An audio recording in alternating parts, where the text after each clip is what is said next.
make the strings louder.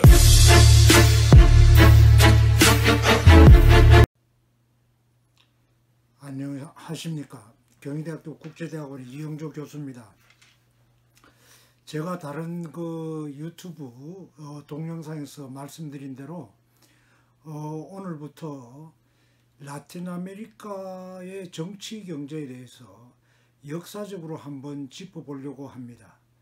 이 라틴 아메리카라고 하면 부존 자원도 많고 그래서 잘 살 수도 있을 것 같은데 대부분의 나라들이 그러한 기대에서 벗어나 있습니다. 그래서 왜 이런지를 살펴보겠습니다.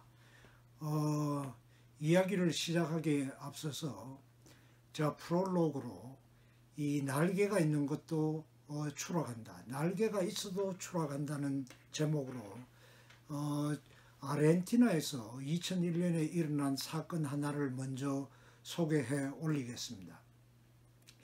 2001년 12월 18일 크리스마스를 일주일 앞둔 아르헨티나의 부에노스아이레스, 연해 같으면은 축제 분위기였을 이곳에서 대규모 폭동이 발생합니다.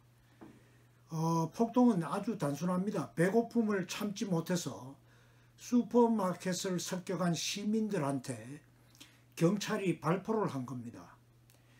이 보통 때 같았으면 이튿날 신문에 한 귀퉁이 정도 장식하고 말았을 사건이었지만 이날 경찰의 발포는 가스가 가득 찬 방에 성냥불을 그댄 것처럼 대규모 유혈 폭동의 도화선이 되었습니다. 오랜 경제적인 어려움으로 누적된 시민들의 불만이 일시에 폭발하면서 폭동은 걷잡을 수 없게 번져갔습니다. 이튿날 속수무책의 상태에서 당시 델라루아 대통령이 사임을 발표합니다.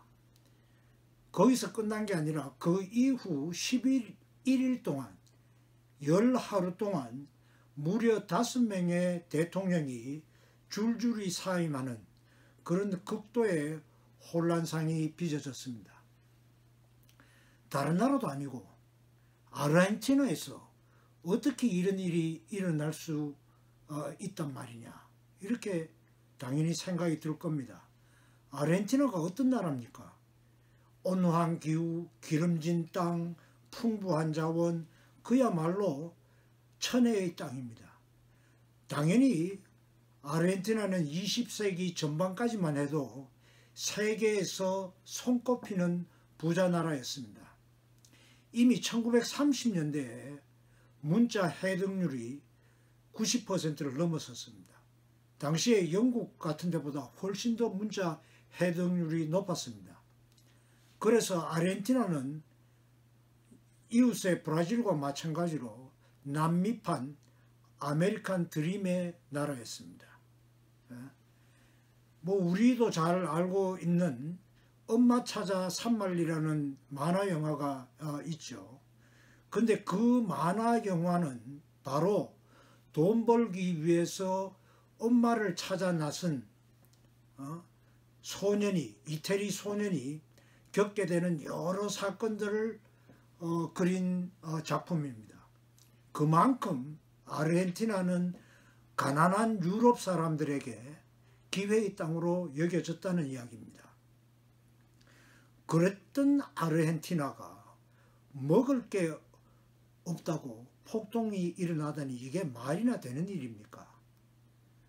하지만 아르헨티나의 경제 위기는 이때가 처음도 아니었고 최후도 아니었습니다.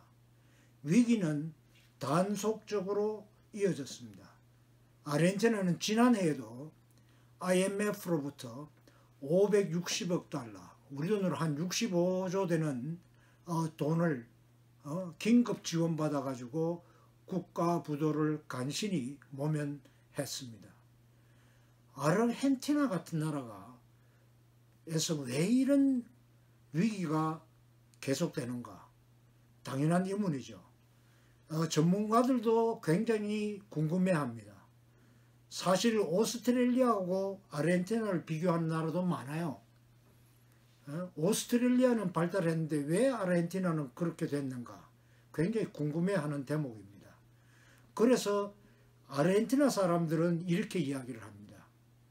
하느님은 아르헨티나를 만들었지만 동시에 아르헨티나 사람도 만들었다. 이게 무슨 이야기냐면 천혜의 조건 하에서 나라를 그렇게 엉망으로 만들 수 있는 것은 아르헨티나 사람밖에 없을 것이라는 자주 섞인 한탄입니다. 사실 아르헨티나가 가장 극단적인 예이지만 아르헨티나만 그런 게 아닙니다. 라틴 아메리카의 다른 나라들도 사정이 크게 다르지 않습니다. 예컨대 아르헨티나하고 이웃한 브라질도 한때는 굉장히 잘 나갔지만 그 잠재력이 충분히 살아나지 않고 있는 나라 가운데 하나입니다. 비근한 예로 20세기 지휘사에서 푸르트 뱅글로와 함께 양대 산맥을 이루는 이탈리아의 지휘자 아르투로 토스카니니가 있습니다. 이 토스카니니가 지휘자로 데뷔한 게 다름 아닌 브라질입니다. 1886년에 19살이었던 그 토스카니니는 브라질에서 오페라 아이다 공연에 참가하게 되는데요. 이때 연습 도중에 지휘자가 악단하고 불화로 공연 직전에 갑자기 그만두게 됩니다. 다급해진 오페라단에서는 부지휘자한테 지휘를 맡겼어요. 근데 청중들로부터 야유를 받았습니다. 그래서 지휘봉을 잡은 게 합창 지휘자였는데 이 사람도 또 쫓겨났습니다. 이제 이렇게 되자 극장 측에서는 거의 자포자기하는 심정으로 평소 지휘에 관심이 많다고 알려져 있던 토스카니니에게 지휘를 맡겼는데 지휘대에 오른 토스카니니는 놀랍게도 악보를 덮어버리고 안보로, 그러니까 기억으로 리허설 한 번 없이 이 대곡을 성공적으로 지휘를 하게 됩니다. 그래서 일순간에 유명해졌습니다.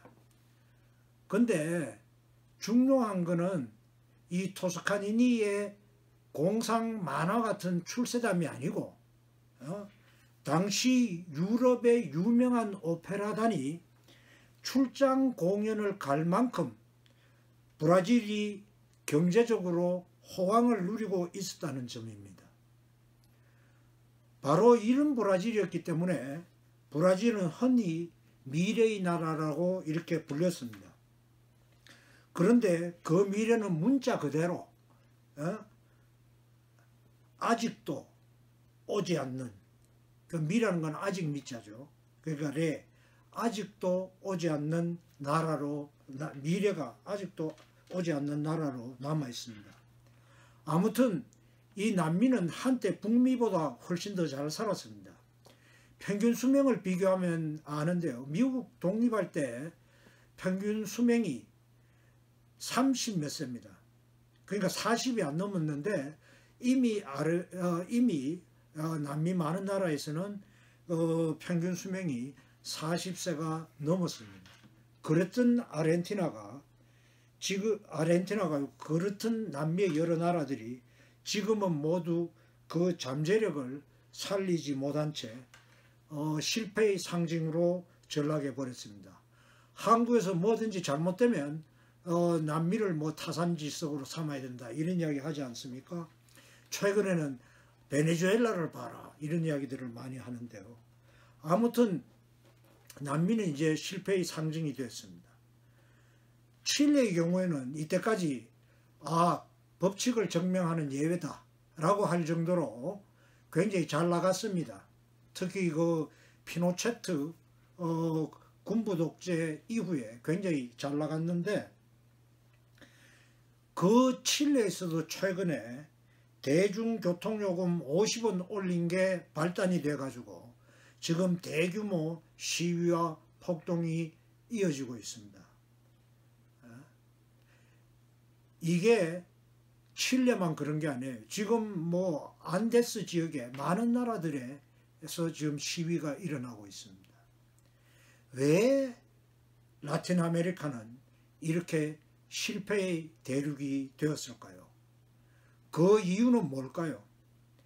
이 의문에 답하기 위해서 저와 함께 남미로 시간여행을 떠나보시지요.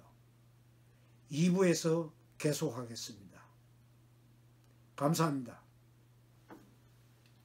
Make the strings louder.